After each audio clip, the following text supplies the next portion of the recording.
Jujur, kamu ngerasa udah kerja keras, udah hustle pagi siang malam, tapi kok ya rezeki masih stuck di situ-situ aja. Kayak ada rem tangan yang nyangkut. Ini bukan soal ritual atau jimat. Ini soal pola pikir yang secara enggak sadar kita pelihara. Aku tahu kamu datang ke sini enggak cuma cari tips cepat kaya. Kamu cari kedalaman. Kamu cari insight yang benar-benar mengubah cara kamu memandang hidup, karir, dan uang. Di sini kita bukan fokus pada visual, tapi pada nilai. Anggap aku sebagai teman online kamu yang selalu datang membawa insight dan pelajaran hidup. Selamat datang di Pembelajar Seumur Hidup, tempat kamu naik level setiap hari. Perjalananmu akan dimulai dari sini, pelan tapi pasti.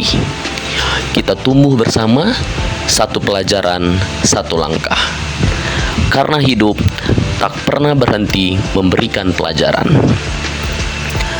Hari ini kita akan bongkar 3 hal yang secara halus tapi mematikan, menyumbat aliran rezeki kamu.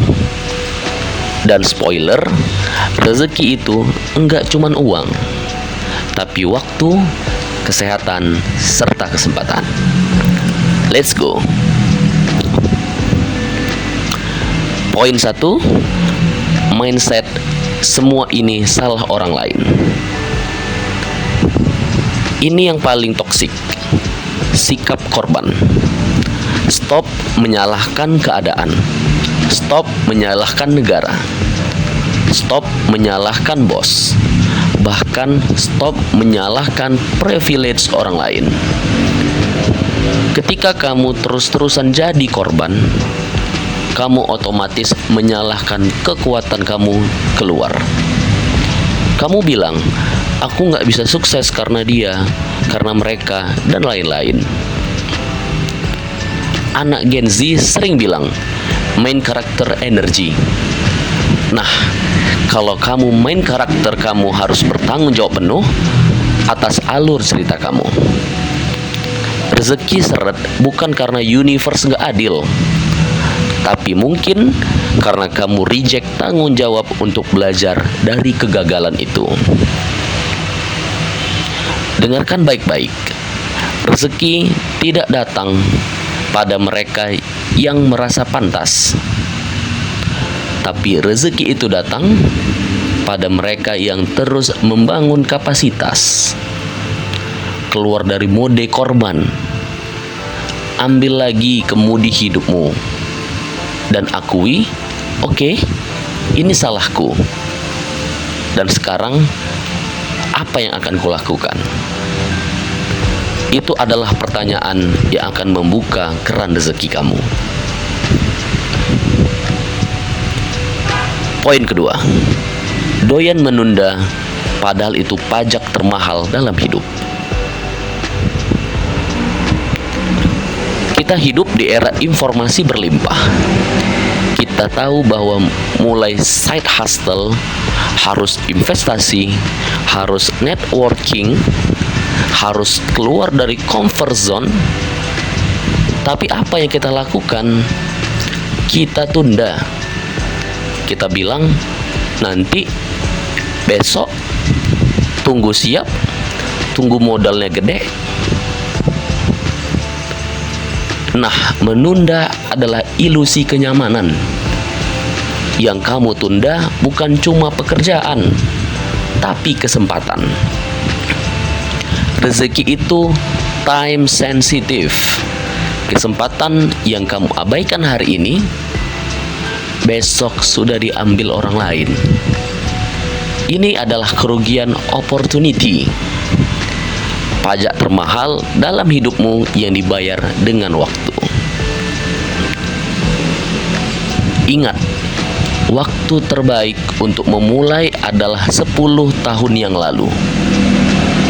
Waktu terbaik kedua adalah saat ini, detik ini.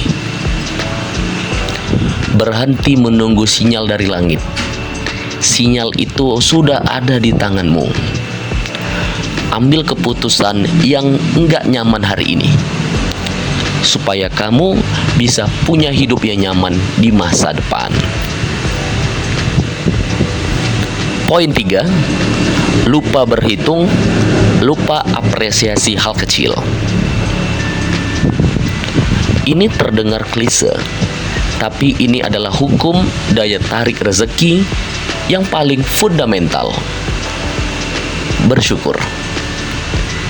Kita terlalu fokus pada apa yang belum kita punya, sampai kita lupa menghitung apa yang sudah kita miliki. Kita punya kesehatan untuk bangun, mata untuk melihat video ini, smartphone untuk akses ilmu.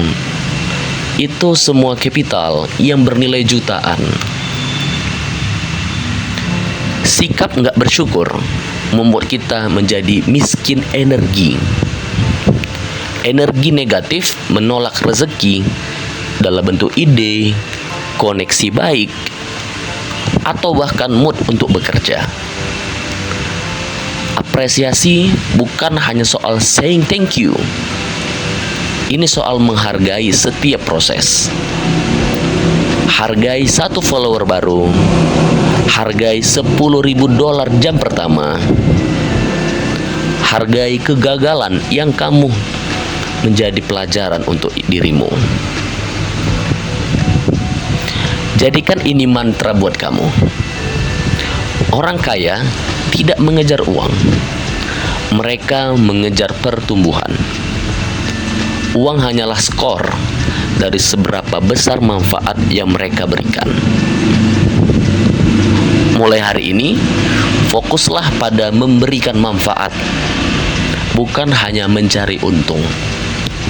Semakin besar manfaatmu, maka semakin besar skor rezekimu.